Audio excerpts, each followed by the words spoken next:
ये इस्तेमाल किया जाएगा, ये इख्तियार। राना साहब का कहना है। Air commodore Chishti, thank you very much for joining us sir.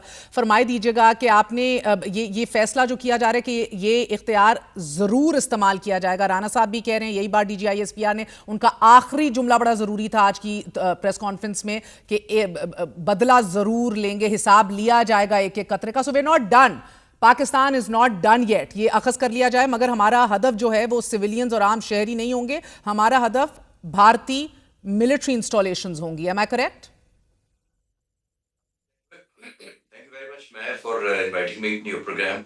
अभी शाम को मैं राना साहब के साथ एक प्रोग्राम में था, तो मैं यही अवेयरनेस की कोशिश कर रहा था, अपना पॉइंट ऑफ व्यू, यही पॉइंट मैं दोबारा रिपीट करता हूँ। देखिए, इतनी बड़ी माइटी फोर्स है जिसके ऊपर मैं एयरफोर्स की बात कर लेता हूँ। 1000 फाइटर जेट्स, मिलिट्री का budget 75 billion per year, third largest defence expanding in the world after USA and China. 1000 जहाज उनके पेंस में, शेड्स में खड़ा था। 2-3 दर्जन उन्होंने जहाज निकलवाए और 5 जहाज वापस नहीं लैंड कर पाए। ये मेरे सवाल करने का नहीं है, ये हिंदुस्तानी लोगों को अपनी लीडरशिप से करना चाहिए कि उन्होंने क्या किया और क्या खोया और क्या पाया इस एडवेंचर में। मैं शाम को भी बात करता, अगर at the cost of reputation आई से इट अगेन। देखिए, जब से पहलगाम हुआ, हिंदुस्तान ने अपने पॉइंट ऑफ व्यू से, उनके पर्सपेक्टिव से बड़ी कामयाबी से दुनिया की पावर कराने की कोशिश की कि हम विक्टिम हैं और पाकिस्तान अग्रेसर है। 2 हफ्ते तक उन्होंने हाइप क्रिएट की अपने लोगों के ज़हन में और इंटरनेशनल कम्युनिटी को ये बताने की कोशिश की कि अब हम बदला करेंगे, हम पाकिस्तान को पनिश करेंगे। और ऑब्वियसली इन 2 हफ्तों के दरमियान, having close contact with Pakistan air force, presently in touch with the services, obviously मैं जान सकता हूँ और मैं कंफर्म भी कर सकता था, और मैं 15 दिन से, तकरीबन 10 दिन से जितने चैनल्स पे मैं आ रहा हूँ, मैं यही कह रहा था कि पाकिस्तान एयरफोर्स, मैं उनके पॉइंट ऑफ व्यू से देख सकता था कि वो हाईएस्ट स्टेट ऑफ रेडीनेस में है। मैं फर्स्ट हैंड चंद हफ्ते पहले इन्हीं J-10C और JF-17 थंडर पायलट्स को मिलकर आया था, पूरा दिन स्पेंड करके आया था, क्योंकि मैंने डॉक्यूमेंट्री उनके लिए बनानी थी अपनी, एक यूट्यूब के लिए। और मुझे फर्स्ट टाइम एवर उनके इंटरव्यूज रिकॉर्ड करने का मौका मिला, जो मैंने रिलीज कर दी हुए। एक बात मैं देख सकता था कि वो किस एग्रेशन मोड में है। अब हिंदुस्तान ने जब ये सक्सेसफुल अपने पॉइंट ऑफ व्यू से प्रोपेगेंडा कर लिया, तो ऑफेंसिव ऑप्शन उनकी थी 2 हफ्ते तक। उन्होंने कल वो कैपिटलाइज कर ली, उन्होंने अपना चांस अवेल किया। और कैसे किया? मस्जिद को शहीद करके, निहत्थे और मासूम बच्चों को मारकर, और हमारे एक नीलम वैली पर छोटे डैम, एक रेजर्वायर को हिट करके। देखिए, ये एक्सपेंड करना इस ऑप्शन को, इसका मतलब ये था कि उन्होंने अपनी डिफेंसिव पोस्चरिंग को कैश करवा लिया है। Sorry to use this term, not in literal sense, but you can understand what I am saying. जब वो कैश करवा लिया, तो सिचुएशन रिवर्स हो गई। अब प्राइस क्या दी? आई वाज थिंकिंग कि इतनी बड़ी माइटी फोर्स है इस रीजन की, वो थोड़ा ग्रेस रखेंगे, एक terms of rules of engagement रखेंगे। दिल कम एंड से come and fight with us, जैसे पाक फिजाइया ने किया। इधर वो उन्होंने अटैक किया, उधर पाक फिजाइया ने चंद मिनटों के अंदर, मैं पूरी रात जागकर फॉलो कर रहा था, इन टच था पाक फिजाइया के साथ। तो उधर उन्होंने ना सिर्फ एंगेज किया, बल्कि इससे पहले कि कौम सोए, सुबह से उठती, उन्होंने हिसाब बराबर नहीं, उन पर कर्ज चढ़ाकर कौम को जगाया कि उठे और गिनती पूरी करें। अब हुआ क्या कि ना तो उनको अटैक करके कोई टेक्निकल सेंस में कोई सिग्निफिकेंट अचीवमेंट हुई, और ना ही उन्होंने कोई मीनिंगफुल गेन हासिल किया अपने लोगों को सेटिस्फाई करने के लिए। And having that said that, we must know that मुसल्लह अफवाज पाकिस्तान की और हुकूमत पाकिस्तान ने अब ये ऐलान कर दिया है कि अब हमारी बारी है, वेट फॉर आवर टर्न। जिसका मतलब ये है कि initiative and the choice of offence Pakistan के हाथ में आ गई है। अब इंडियन फोर्सेस डिफेंसिव चली गई हैं। 16 एयरपोर्ट्स पाकिस्तान और के सर, बॉर्डर एक से के वैसे नहीं बंद क्रेडिट और टेक्नोलॉजी, और प्राउएस, योर एबिलिटी टू एक एयरक्राफ्ट है, मशीन है, उसका इस्तेमाल और उसको मैन्यूवर और हैंडल करना। I mean this it makes all the difference. JC-10 हमारे पास, राफेल उधर, वो राफेल जो जिनके ख्वाब देख रहे हैं मोदी कब से sir. So I mean this is बड़ा धचका लगा इन टर्म्स ऑफ अगर माली नुकसान भी देखा जाए भारत को। And then also tell me sir, मैं देख रही थी इन लोगों ने अपने राजस्थान, गुजरात समेत 9 बड़े बड़े एयरपोर्ट जो हैं वो बंद और सील कर दिए हैं। क्या हमारी मार जो है, हमारे हथियारों की, उनकी मार की हदूद को मद्देनजर रखते हुए ये पिन पॉइंट कर रहे हैं कौन से एयरपोर्ट्स को सील करना है?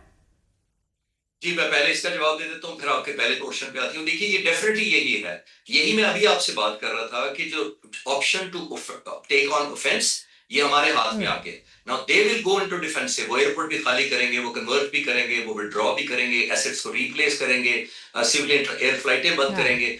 वो जो हम कर रहे थे पहले, नोइंगली कि वी वर नॉट श्योर वो कब आएंगे, किस इंटेंसिटी से आएंगे, कितने वॉल्यूम से आएंगे, दिन को आएंगे या रात को आएंगे, और टारगेट कौन सा होगा। ये 4-5 इनिशिएटिव उस मुल्क के पास होते हैं जिसका ऑफेंस जिसके पास ऑप्शन होता है। जब पाक फिजाइया 15 दिन से उड़ रही थी, मैं इन टच था पाक फिजाइया के साथ, और आई कुड इमेजिन कि वो गैस वर्क पे कर रहे थे, वो स्पेकुलेशन पे चलते थे, वो एक वॉर गेमिंग करते थे कि पॉसिबली इधर से आएंगे, पॉसिबली वहां से आएंगे, पॉसिबली इस वक्त आएंगे, इतनी इंटेंसिटी के साथ आएंगे, ये जहाज आएंगे, इस कॉम्बिनेशन के साथ आएंगे।